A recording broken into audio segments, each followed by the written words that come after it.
सभी लोग बड़े सहिष्णुता से रहते हैं। मैं तो सहमत नहीं हूँ इस विचारधारा से।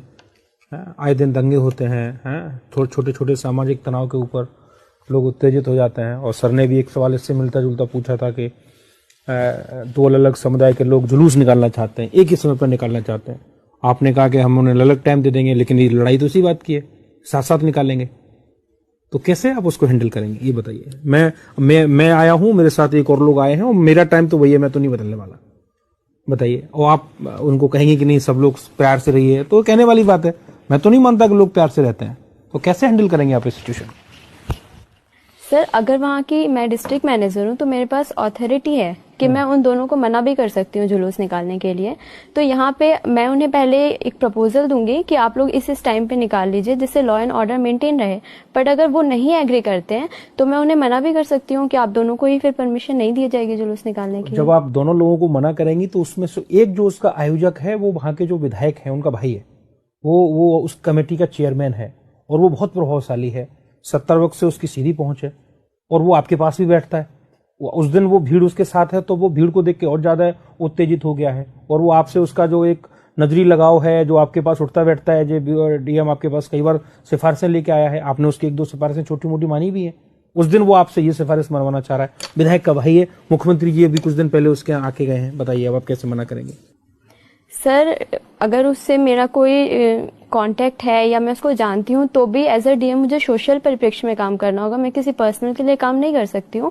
और अगर मुझ पे पॉलिटिकल प्रेशर आता है तो मैं विधायक जी को समझा भी सकती हूँ, कंडीशन से उन्हें बता भी सकती हूँ कि इस तरह की सिचुएशन है और अगर ऐसी कोई घटना एक साथ जुलूस निकाला जाता है तो यहाँ पे दंगे की स्थिति बन सकती है। और अगर फिर भी वो पॉलिटिकल प्रेशर बनाते हैं तो मैं डिनाई कर दूंगी कि सर। अच्छा चलिए, इसी में एक सिचुएशन और जोड़ते हैं। आपने उसको मना कर दिया, वो मान गया, लेकिन इन द मीन टाइम आपके जो मंडलायुक्त हैं, कमिश्नर हैं, जो आपसे 10 साल सीनियर हैं, उनका अगला रिंग आता है, कहता है नहीं इसमें जो दूसरा एक जो धर्म विशेष है उसको परमिशन नहीं देनी है और इनको परमिशन देनी है, इनको उसको टाल देना है। तो उस स्थिति में क्या करेंगे? वो तो आपको सीनियर है और वो आपको आदेश दे रहा है कि आप उनको उस पक्ष को दे दीजिए जो कि सत्ता पक्ष है, और जो दूसरा व्यक्ति है जो कि दूसरा धर्म विशेष का, उसको नहीं देना है या उसको टाल देना है कोई बहाना बना के।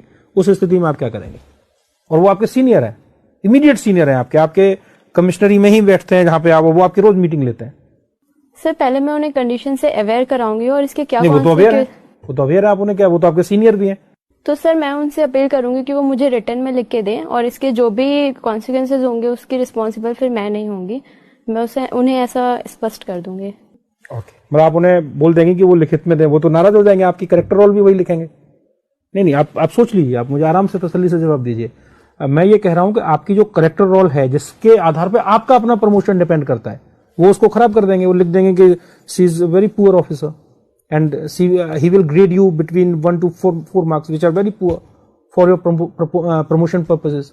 Then what exactly will you do in that situation? Sir मैं यही करूंगी, मैं उनसे रिटर्न में लिखने को दूंगी और जो भी कॉन्सिक्वेंसेज होंगे उसके रिस्पॉन्सिबल फिर वही होंगे। और जो मेरा फीडबैक है ये मेरे काम पे डिपेंड करता है। इस तरह के पॉलिटिकल प्रेशर तो आते रहेंगे। अगर मैं हर समय झुकती हूँ और इसकी चिंता करती हूँ कि मेरा फीडबैक कैसा रहेगा तो ये तो मेरे लिए ही नेगेटिव होगा। आपके लिए नेगेटिव होगा तो आप तैयार हैं, पुअर परफॉर्मेंस आपकी होगी उसके लिए आप तैयार हैं? ओके। अच्छा, एक बहुत छोटा सा सवाल मैं आपसे और पूछ रहा हूँ। आपने कहा कि आप इंडियन नेशनल मूवमेंट से बहुत प्रभावित हैं, लेकिन मैं ये कह रहा हूं कि इंडियन नेशनल मूवमेंट एक बहुत बड़ी असफलता है। अगर इंडियन नेशनल मूवमेंट सफल होता तो देश बढ़ता नहीं।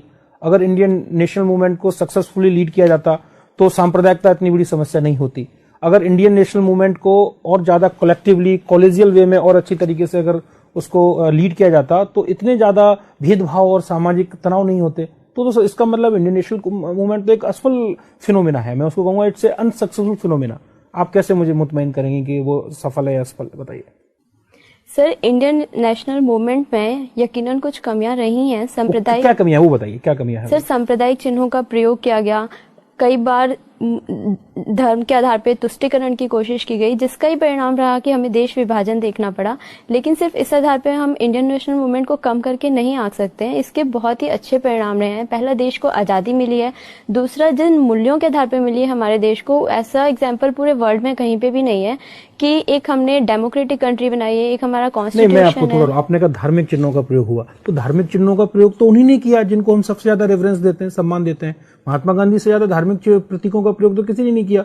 गीता लेके चलते थे, राम के भजन गाते थे, कई बार इस पे आपत्तियां भी हुई, बावजूद उन्होंने उसको कभी नहीं छोड़ा। तो क्या आप मानती हैं कि ये गांधी जी की गलती थी कि वो धार्मिक चिन्हों का प्रयोग करते रहे? एक सेक्युलर, जब एज ए सेक्युलर लीडर उनको नहीं करना चाहिए था, या कम से कम सार्वजनिक तौर पे करते हुए नहीं देखना चाहिए था? वो अंदर करते, लेकिन वो तो सभाएं करते थे और राम के भजन गाते थे वो सारे के सारे। तो क्या आप मानती हैं इस चीज को कि गांधी जी से ये गलती हुई? Sir as a personal student, आपकी पर्सनल कैपेसिटी में बताइए। एज ए स्टूडेंट, आप हिस्ट्री की स्टूडेंट भी हैं, आप परसू भी कर रही हैं एमए हिस्ट्री, तो आप बताइए इस चीज को। सर अगर मैं गांधी जी के पर्व्यू से देखूं तो ये उनका पर्सनल ट्रेट था। नहीं, पर्सनल कहाँ था, फिर तो पब्लिक हो गया। वो मंदिर सारे लोगों को करा रहे हैं, पब्लिक उस कैपेसिटी में करा रहे हैं, ये बता दीजिए।